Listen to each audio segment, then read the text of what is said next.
श्री कृष्णा। मेरे बाल कृष्ण चैनल में आपका स्वागत है। श्री गणेशाय नमः। श्री सरस्वती नमः। लक्ष्मी नाथ समारंभां नाथयानि मन मध्यमा देवी सरस्वती व्यासं वंदे गुरु परंपरा। कर्पूरगौरं करुणावतारं संसारसारं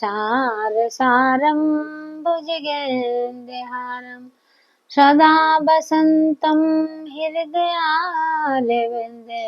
भवं भवानी सहितं नमामि। रचा है सृष्टि को जिन प्रभु ने, वो ही सृष्टि चला रहा है। रचा है सृष्टि को जिस प्रभु ने, वो ही सृष्टि चला रहा है। जो पेड़ हमने लगाया पहले, उसी का फल अब हम पा रहे हैं। रचा है सृष्टि को जिस प्रभु ने, इसी धरा से शरीर पाए, इसी धरा में फिर ये समाए। है सत्य नियम इसी धरा का, एक आ रहा है एक जा रहा है। रचा है सृष्टि को जिस प्रभु ने, वो ही ये सृष्टि चला रहा है।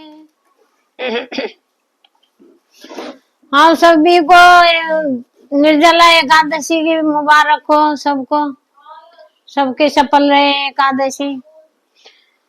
तो भगवान इस एकादशी को निर्जला एकादशी भी बोलते हैं, भीमसेन एकादशी भी बोलते हैं, पांडु एकादशी भी बोलते हैं, क्योंकि इसका महाभारत से जुड़ा हुआ प्रसंग आता है थोड़ा बहुत।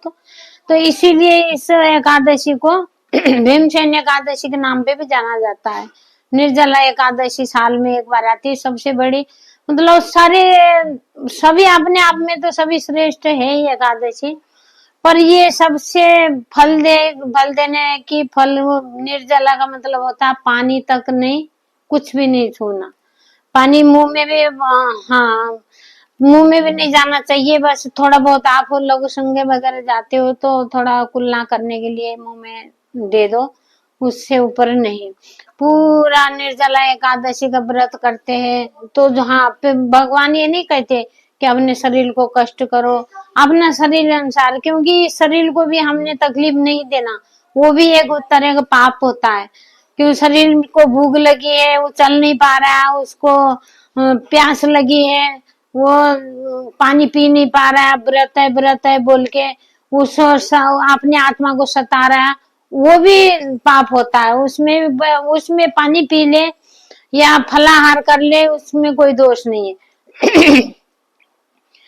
तो जब द्रौपदी राजा युधिष्ठिर, द्रौपदी और अर्जुन, नकुल, सहदेव, कुंती माँ, ये सब व्रत करते थे एकादशी का। खाली भीम जी नहीं करते थे व्रत। भीमसेन जो है कि बहुत बलवान, बहुत ताकतवर थे, तो उनके ताकत के आगे किसी के भी नहीं चलते थे कि गदा मार के वो कहाँ धरती को दबा देते थे।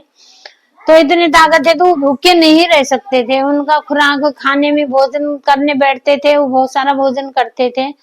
तो उन्होंने देखा कि सभी लोग एकादशी का व्रत, मेरे भाई, मेरी माता, मेरे भाभी सब व्रत रखे हैं, तो मैं जो है कि कैसे रह सकता हूँ। अब ऐसे मेरे को भी रहना चाहिए, पर मैं करूँ तो करूँ क्या। मेरे पेट में जो अग्नि है, जो भूख की अग्नि है, ये मेरे को जलती है, तो मुझे बहुत जलन होती है पेट में, मैं बर्दाश्त नहीं कर पाता। तो गए व्यास व्यास जी के पास गए। व्यास व्यास जी को बोला कि पितामह, मैं भूखा नहीं रह सकता, एकादशी का व्रत नहीं कर सकता, मुझे आप ऐसा क्या उपाय बताइए कि मैं व्रत भी हो जाए और मेरी भूख भी मिट जाए। मैं नहीं कर पाऊंगा। जब व्यास जी बोले कि हे अब तुम व्रत नहीं कर सकते हो, कोई बात नहीं, तो व्रत ये एकादशी का करना जरूरी है कि नर्क मिलता है। जो नहीं करता, जो स्वर्ग की इच्छा करता है, स्वर्ग जाने की, वो इस एकादशी का व्रत करता है। तो करना चाहिए इंसान को।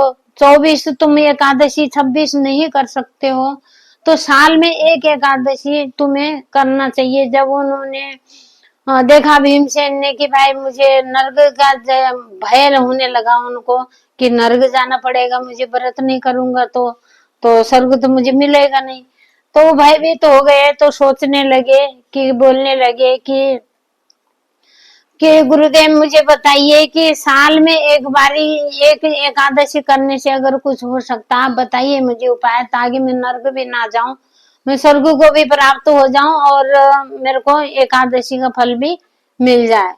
तो जब बोले कि व्यास जी बोले कि नहीं, तुम्हें निर्जला एकादशी आती है जेठ महीने में शुक्ल पक्ष में, जो निर्जला एकादशी आती है उस एकादशी का तुम व्रत करोगे तो तुम्हारे साल में जो 24 एकादशी 26 एकादशी पड़ती है कभी, तो वो सभी का फल तुम्हें प्राप्त होगा। तुम्हें साल में एक बारी का व्रत करने का नियम बन जाएगा। तो एक दिन तो फिर सोचे कि एक दिन तो मुझे रहना चाहिए भूखा, क्योंकि सभी 24 महीने में 2 बार भूखे रह रहे हैं, तो मुझे एक दिन साल में एक दिन भूखा नहीं बेकार है मेरे को।